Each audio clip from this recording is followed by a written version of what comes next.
Orang yang tidak sholat, tetangga saya Pak Ustadz nggak sholat, rezekinya lancar, bisnisnya jalan, umurnya panjang, badannya sehat, itu bukan nikmat, itu namanya laknat. Laknat kok enak Pak Ustadz? Saya mau laknat aja lah kalau gitu. Itu namanya istidraj. Istidraj artinya azab yang tertunda. Allah sudah siapkan dia azab, tapi ditunda, diulur dulu dengan nikmat. Saumli lahum, aku ulur dia. Umurnya ku buat panjang, badannya ku buat sehat, rumahnya ku buat mewah, mobilnya ku buat mahal. Inna kaidi matin, tipu dayaku amat sangat kuat.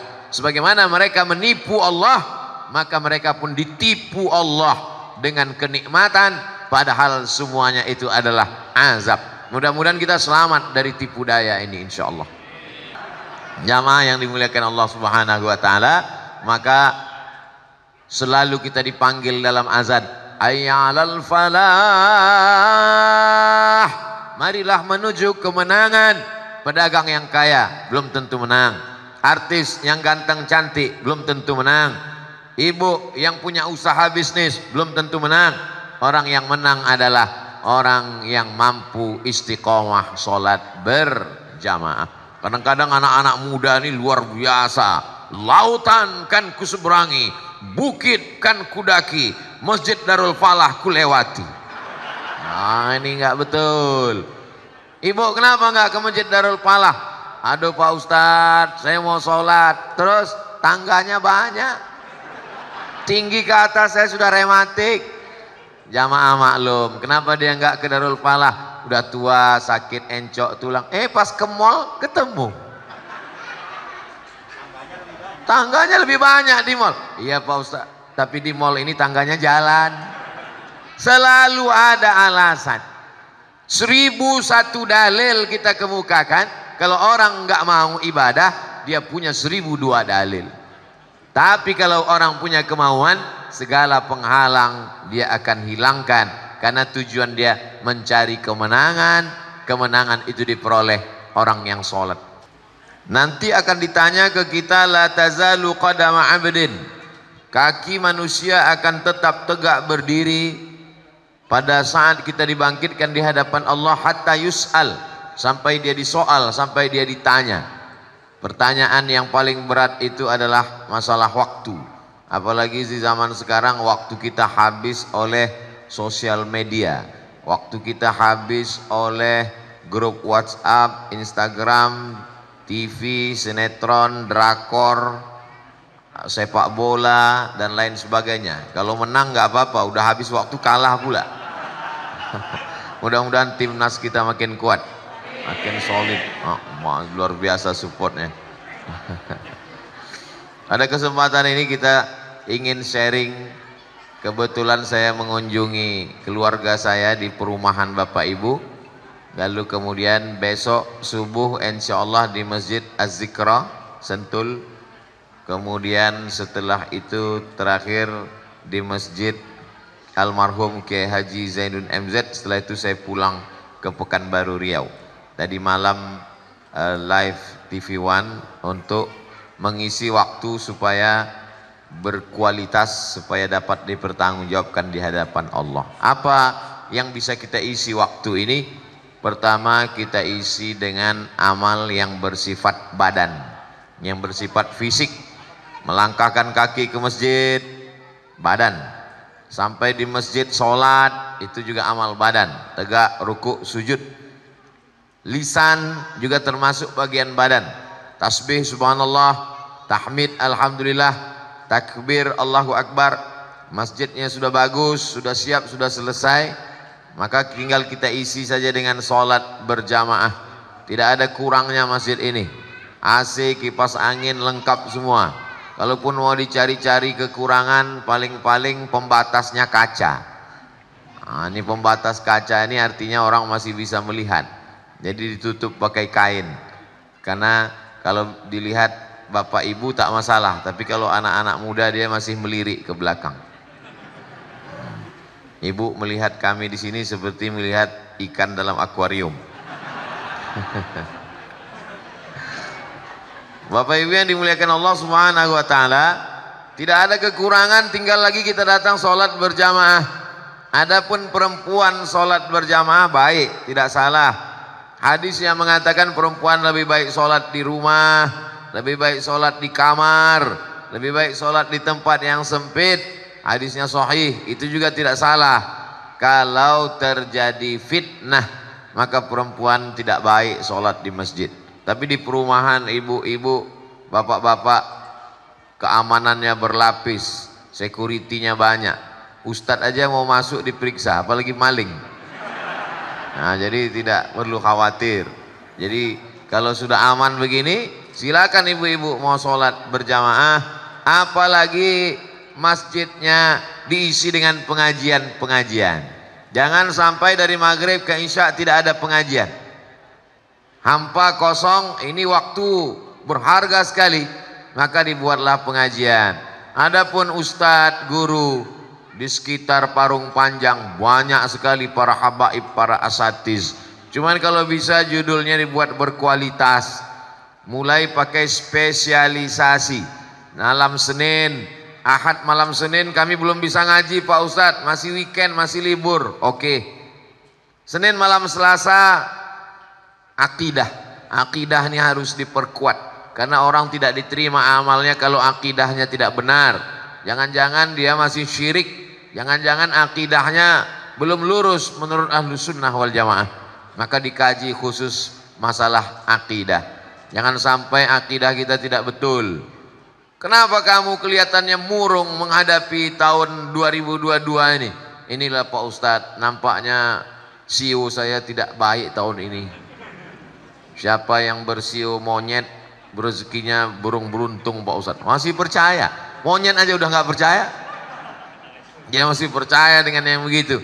Kita diajarkan akidahnya benar. Bismillahirrahmanirrahim. Tu'alallah la haula wa la quwata illa billah. Yang ada usaha bisnis, terus sholat kepada Allah. Minta iyyaka na'budu wa iyyaka nasta'in. Yang kebetulan ada usaha, apapun nama usahanya, maka ini luar biasa. Dan tadi kami makan siang di sini luar biasa. Ada puding, ada makanan, ada, dan semuanya produk ibu-ibu, dan semuanya sudah di endorse. Anda mau puding, hubungi nomor kontak berikut ini. Anda mau kue, hubungi berikut ini. Anda mau teh, hubungi. Sudah, tinggal di share. Bapak-bapak siap-siap nanti sore disuruh share sama ibu-ibu. Nah, ini bagus sekali. Apa bagusnya? Kita tahu siapa yang memasak makanan kita. Khawatir kita jangan-jangan makanan yang kita makan, wah enaknya, rupanya yang masak kukunya panjang 10 cm. Enak karena dakinya banyak. Tapi kalau lingkungan kita orangnya pengajian, halalan thayyibah, membangkitkan ekonomi umat, nah ini amat sangat baik sekali. Ini ada kantong hijau pembagian sembako atau jadi mau keliling pengumpulan infak. Nah, kalau ada yang mengatakan ini sodakoh, jangan. Kalau uang itu namanya infak. Karena kalau nanti dikatakan sodakoh, nanti begitu dibawa orang senyum aja. Karena senyum itu sodakoh. Jadi jangan tulis kotak infak, tapi jangan tulis kotak sodakoh, tapi kotak infak. Silakan jalan Pak. Silakan. Tapi saya khawatir kalau ini kantong hijaunya di sini, memang yang kerja kan Bapak, tapi uang dipegang sama yang di belakang. Nah, di kantong belakang juga dua-duanya dapat. Ini amal juga. Kalau yang tadi saya katakan itu amal badan. Lah kakinya ke masjid, amal badan. Tangannya sedekah, amal badan. Adapun kantong ini namanya amal harta. Nah, ini amal harta ini pun juga balasannya luar biasa. Orang yang bersedekah, apa kata malaikat? Allahumma a'ti munfiqan khalafa. Siapa yang bersedekah, berilah dia ganti ya Allah. Bukan doa manusia itu. Itu ada dalam Sahih Bukhari. Malaikat yang mendoakan. Siapa yang bersedekah, berilah dia ganti ya Allah. Adapun orang yang tidak bersedekah, Allah adil, Allah kirim juga malaikat. Apa kata malaikat untuk yang tidak bersedekah? Allahumma a'ti mumsikan talafa, yang tidak bersedekah berilah dia kebinasaan ya Allah. Jadi yang tidak sedekah hati-hati. Mungkin berawal dari mulai sendal hilang sebelah gitu, atau helm mulai hilang aja. Jangan-jangan saya yang kena karena saya tak bersedekah. Jangan sampai saya, ustadz itu ceramah aja dia tak ada sedekah, panitia segan bawa ke sini.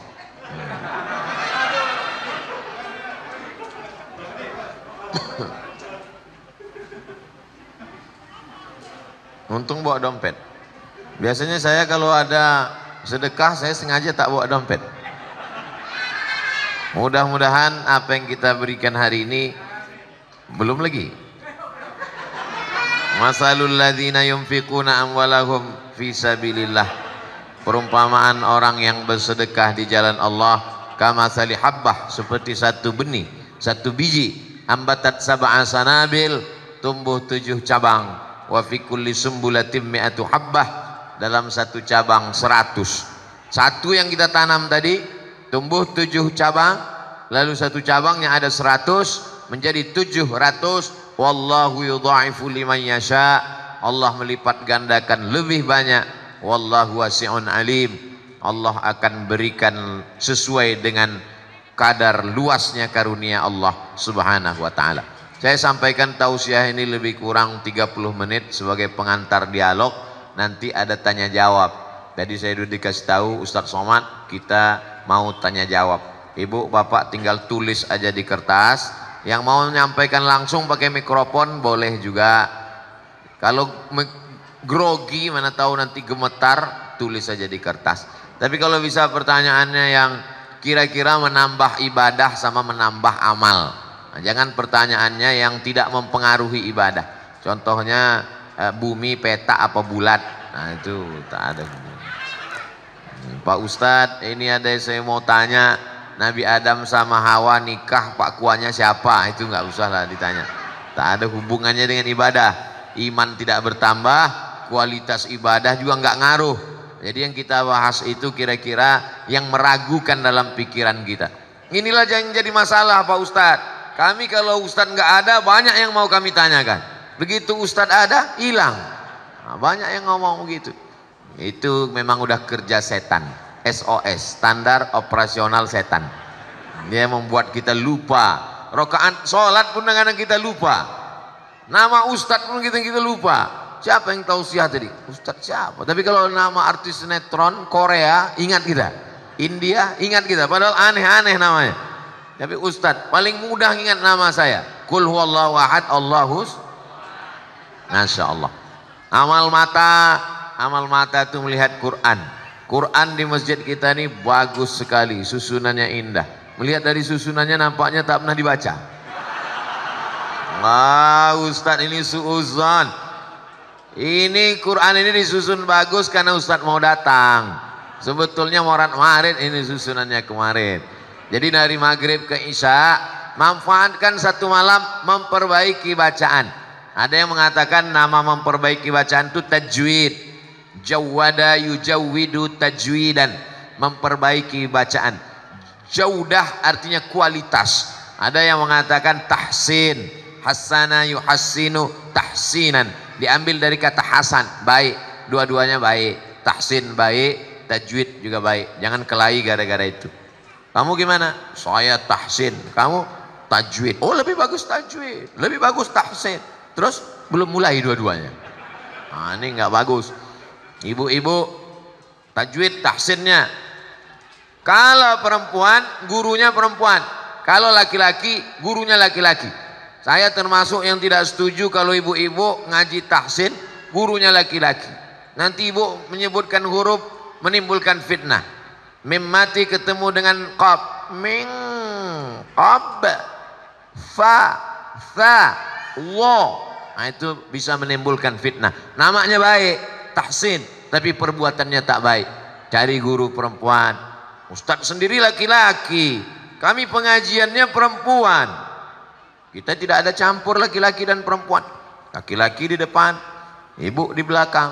Bapak-bapak tidak melihat ibu, karena beliau melihat ke ustadz. Ibu juga melihat bapak-bapak cuma nampak tengkuknya aja. Tapi Ustadz kan ngelihat ibu-ibu, nggak terlalu kelihatan. Bapak Ibu yang dimuliakan Allah Subhanahu wa taala. Jadi kita perbaiki bacaan sholat kita. Mungkin hurufnya belum tepat, mungkin idgham, ikhfa, gunnah, qalqalah. Belilah Quran yang ada tafsirnya. Ada Qurannya. Kenapa Ustadz dari tadi pegang masker terus? Ini kan direkam. Nanti ada haters yang komen, somad ceramah nggak pakai masker. Ini masker. Yang namanya setan di mana-mana ada. Di YouTube juga ada. Di IG juga ada. Jadi kalau Bapak lihat nanti IG saya komennya macam-macam, itu berarti saya, bukan kata saya. Jamaah yang dimuliakan Allah Subhanahu wa taala, kalau bisa pengajian kita direkam. Siapapun nanti yang ngajar pengajian di sini direkam. Ini masjid apa musola? Masjid. Saya tahu, pura-pura nanya. Masa ada mimbarnya nggak masjid? Ada khutbah direkam, dibuat channelnya. Apa nama masjid kita? Darul Falah. Darul artinya rumah, Falah kemenangan, rumah kemenangan. Siapa saja yang masuk ke kemari pasti menang. Inilah rumah yang akan dicari 2024. Caleg-caleg mau ke sini semua. Karena mereka mau menang semuanya. Hati-hati Pak RT, Pak RW, banyak nanti mereka akan datang kemari mau mencari kemenangan. Dan apalagi kalau mereka tahu saya tausiah di sini, mereka mau minta nomor saya untuk kampanye. Jamaah yang dimuliakan Allah Subhanahu wa taala, maka selalu kita dipanggil dalam azan, ayyalal falah. Marilah menuju kemenangan. Pedagang yang kaya belum tentu menang. Artis yang ganteng cantik belum tentu menang. Ibu yang punya usaha bisnis belum tentu menang. Orang yang menang adalah orang yang mampu istiqomah sholat berjamaah. Kadang-kadang anak-anak muda ini luar biasa. Lautan kan kuseberangi, bukit kan kudaki, Masjid Darul Falah kulewati. Nah ini nggak betul. Ibu kenapa nggak ke Masjid Darul Falah? Aduh Pak Ustadz, saya mau sholat, terus tangganya banyak, tinggi ke atas, saya sudah rematik. Jamaah maklum, kenapa dia nggak ke Darul Falah? Udah tua, sakit encok tulang. Pas ke mall ketemu. Tangganya lebih banyak di mall. Iya Pak Ustadz, tapi di mall ini tangganya jalan. Selalu ada alasan. 1001 dalil kita kemukakan. Kalau orang nggak mau ibadah, dia punya 1002 dalil. Tapi kalau orang punya kemauan, segala penghalang dia akan hilangkan. Karena tujuan dia mencari kemenangan. Kemenangan itu diperoleh orang yang sholat. Orang yang tidak sholat, tetangga saya Pak Ustadz nggak sholat, rezekinya lancar, bisnisnya jalan, umurnya panjang, badannya sehat. Itu bukan nikmat, itu namanya laknat. Laknat kok enak Pak Ustadz? Saya mau laknat aja lah kalau gitu. Itu namanya istidraj. Istidraj artinya azab yang tertunda. Allah sudah siapkan dia azab, tapi ditunda, diulur dulu dengan nikmat. Saumli lahum, aku ulur dia. Umurnya aku buat panjang, badannya aku buat sehat, rumahnya aku buat mewah, mobilnya aku buat mahal. Inna kaidi matin, tipu dayaku amat sangat kuat. Sebagaimana mereka menipu Allah, maka mereka pun ditipu Allah dengan kenikmatan, padahal semuanya itu adalah azab. Mudah-mudahan kita selamat dari tipu daya ini insya Allah. Saya yakin dan percaya Bapak Ibu, tadi saya tempat nanya sama Pak RT, berapa rumah di sini Pak RT? Berisi semua rumahnya. Berisi Ustadz Somad. Berapa semuanya? 200 kakak Pak Ustadz. Nah, saya mau hitung, oh ini udah hadir semua. Masa segini 200 Pak Ustadz? Ini perwakilan-perwakilan. Sekarang lagi musim ngirim perwakilan. Masih syukur, saya pernah ceramah di musola, isinya 7 tahun ke bawah sama 70 ke atas. Yang satu sangat ribut, yang satu nggak bersuara sama sekali. Kalau saya tanya, bapak-bapaknya kemana? Sibuk main gaple. Ibu-ibunya mana? Arisan sama sinetron. tinggal anak-anak yang dikirim perwakilan. Nanti pulang cerita sama orang tuanya. Tadi Ustadz bicara sama, apa katanya? Orang tua yang nggak ke masjid masuk neraka. Jamaah yang dimuliakan Allah Subhanahu wa taala, anak-anak ini tidak bisa kita suruh pergi ke masjid, pergi ngaji. Terus dia nanya, "Papa kok nggak ke masjid?" Papa udah dewasa. Dia mesti kita bawa. Tangan ibu yang membawa anak, tangan bapak yang menenteng tangan anak, itu akan menjadi pelajaran yang luar biasa. Sejauh mata memandang dia akan terbang untuk kuliah S1, S2, S3, bisnis. Mungkin dia nyasar-nyasar hidupnya, tapi ada sampai saatnya nanti dia akan teringat, dulu ayah saya bawa tangan saya sholat maghrib ke Masjid Darul Falah. Dulu waktu itu kami 1 Januari 2022 pertama kali saya sama ayah ke masjid. Waktu itu ayah saya nggak pernah ke masjid. Dia dengar Ustadz Somad ke masjid, dia pun datang. Tapi itulah awal hidayah. Ini lebih baik daripada dunia dan seisinya. Ibu tidak ustazah, bapak tidak ustadz, profesor, doktor, bukan kiai, bukan guru agama, tapi mengajar anak Al-Fatihah. Sikit saja yang diajar, Al-Fatihah. Tapi Al-Fatihah itu dibaca anaknya. Subuh Al-Fatihah, zuhur Al-Fatihah 4 kali, asar Al-Fatihah 4 kali, maghrib Al-Fatihah 3 kali, malam isya Al-Fatihah, tahajud dia baca Al-Fatihah. Itu guru yang luar biasa. Kalau tidak bisa ngajar Al-Quran, ajarkan Al-Fatihah. Ngajar Al-Fatihah pun tak bisa, nanti khawatirnya dibacakan Al-Fatihah. Yang paling menakutkan, tidak dibacakan oleh anak-anak Al-Fatihah. Dulu orang meninggal masih dibacakan doa, dibacakan Al-Fatihah. Kita khawatir saat kita tidak mengajarkan Al-Fatihah, ketika kita mati dikirimkan lagu pop sama dangdut, baru tahu. Ceramah Ustadz mana mungkin terjadi, sudah terjadi sekarang. Kita tonton di televisi, orang meninggal dikirim lagu. Nauzubillah. Ini zaman dulu sesuatu yang aneh, sesuatu yang diragukan untuk dilakukan orang, tapi dilakukan orang zaman ini. Apalagi ini dekat dengan ibu kota Jabodetabek, penduduknya 10 juta orang, dengan tingkat kerumitan dan tingkat luar biasa. Di sana banyak ulama, banyak kajian, juga banyak perbuatan maksiat tersedia. Kalau tidak kuat kita imbangi ini, maka kita akan hanyut dengan air deras yang luar biasa. Apalagi dekat sungai kan, di depan the river, ini sungai ini. Dulu empang ini Pak Ustadz, sekarang jadi river, sungai. Ini semua menjadi ujian bagi kita. Tapi indahnya hidup itu kalau ada ujian. Ujiannya berat S1, ujiannya agak berat S2, sangat berat S3. Saya nggak mau yang berat Pak Ustadz, TK. Jadi kualitas hidup itu selalu ada. Ini setelah Covid ini banyak sekali penderitaan Pak Ustadz. Bisnis saya macet Pak Ustadz. Akhirnya kami online. Online ini pun ternyata Covid menyerang online juga Pak Ustadz. Kita masih ada tempat bergantung. Inna salati wa nusuki wa mahyaya wa mamati lillah. Adukan kepada Allah, jangan adukan ke teman.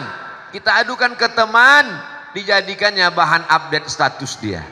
Di fotonya kita, di update-nya, temanku sedang susah, tolong kirim Al-Fatihah. Jamaah yang dimuliakan Allah Subhanahu wa taala, pada kesempatan yang baik, bertemu dengan orang baik, berada di tempat yang baik, mari kita tingkatkan kualitas. Man kana yaumuhu khairum min amsihi. Siapa yang hari ini lebih baik daripada hari kemarin, fahuwa rabih, itu orang beruntung. Man kana yaumuhu mithla amsihi. Siapa yang hari ini sama saja seperti hari kemarin, fahuwa khasir, dia rugi. Kalau kemarin baik, hari ini baik, masih rugi. Man kana yaumuhu syarrun min amsihi. Siapa yang hari ini lebih jelek daripada hari kemarin. Tahun yang lalu, alhamdulillah Pak Ustadz, suami saya sholatnya 5 waktu. Sekarang Idul Fitri sama Idul Adha itu pun cuma mau ngambil daging kurban. Nauzubillah. Man kana yaumuhu syarrun min amsihi. Siapa yang hari ini lebih jelek daripada hari kemarin, fahuwa mal'un, dia dilaknat oleh Allah Subhanahu wa taala. Laknat artinya ba'idun anir rahmah, jauh dari rahmat Allah Subhanahu wa taala. Di antara ibu-ibu mesti ada watawasau bil haq watawasau bisab, saling nasihat menasehati. Antara yang jilbab pendek dengan yang jilbab panjang saling menasehati, jangan kelahi. Karena kalau yang jilbab pendek ngejek jilbab panjang, yang jilbab panjang ngejek yang jilbab pendek, yang ketawa yang nggak pakai celana. Saling menasihati, watawasau bil haq watawasau bisabr. Ibu-ibu mesti buat pengajian khusus habis asar hari Jumat. Kenapa pilih habis asar? Waktunya kosong luang. Kalau habis maghrib mungkin suaminya baru pulang. Kalau habis subuh mungkin mau masak sarapan kerja, anak mau pergi sekolah. Dibuat habis asar hari Jumat, waktu mustajab berdoa untuk pengajian di masjid tentang tata cara berwudu, tentang tata cara membasuh baju suami, jangan sampai masuk di dalam mesin cuci baju koko suaminya, kain sarungnya, mukenanya, tapi di situ ada juga celana anaknya yang habis kena air kencing najis. Mohon maaf, hanya tinggal dimasukkan lalu disiram air, lalu dihidupkan mesin cuci, setelah itu langsung dijemur, tidak dibilas, tidak dicuci dengan air yang suci mensucikan. Najis, sarungnya dipakai sholat, tidak diterima karena bernajis. Baju kokonya dipakai ke masjid, tidak diterima. Tadi kamu cuci ini, iya, tidak dibilas, enggak. Kenapa enggak dibilas? Ya tertulis di situ, sekali kucek tanpa bilas. Kita korban iklan, padahal ini adalah mesti dicuci dengan air yang mensucikan, disiram. Nah, ini nampaknya sepele, tapi bagi seorang perempuan dia mesti tahu. Saya nggak nyuci sendiri Pak Ustadz, saya punya pembantu. Saudara kita, mereka bukan budak kita, mereka adalah orang baik, dikirim Allah bersama dengan kita, membantu keluarga kita, maka kita perlakukan mereka dengan baik. Boleh jadi kita masuk surga karena syafaat dari mereka, karena orang beriman juga bisa memberikan syafaat kepada saudaranya. Jangan sepelekan orang, jangan remeh-temehkan orang. Ada satu perbuatan yang tidak bisa ditebus dengan infak, zakat, wakaf dan sedekah, yaitu perbuatan zalim. Ittaquz zulma, jangan zalim, jangan aniaya orang. Supirmu, drivermu, securitymu, babysittermu, tukang masakmu, tukang setrikamu, pembantumu, mereka akan menuntut di hadapan Allah Subhanahu wa taala. Ada orang yang sholatnya banyak, puasa sunatnya rajin, infak wakaf sedekahnya luar biasa, tapi ternyata zalim, aniaya pada orang. Semua orang yang dia aniaya berbaris menuntutnya di hadapan Allah. Yang satu mengambil pahala sholatnya, yang satu mengambil pahala sedekahnya, yang satu mengambil pahala haji dan umrahnya, habis semuanya. Sementara orang masih panjang mengantri, diambil dosa mereka, ditimpakan kepada dia, summa turiha finnar, dimasukkan dia ke dalam neraka. Inilah orang yang masuk neraka bukan karena tidak sholat, bukan karena tidak puasa, bukan karena tidak bersedekah, tapi karena zalim dan aniaya. Makanya saya selalu kalau menyampaikan tausiah, saya takut jamaah tersinggung perasaannya. Selalu saya katakan, kalau ada kata-kata saya bertentangan dengan hati jamaah, menyinggung perasaan jamaah, maukah jamaah memaafkan saya? Mau, lebih baik minta maaf di dunia daripada minta maaf di akhirat.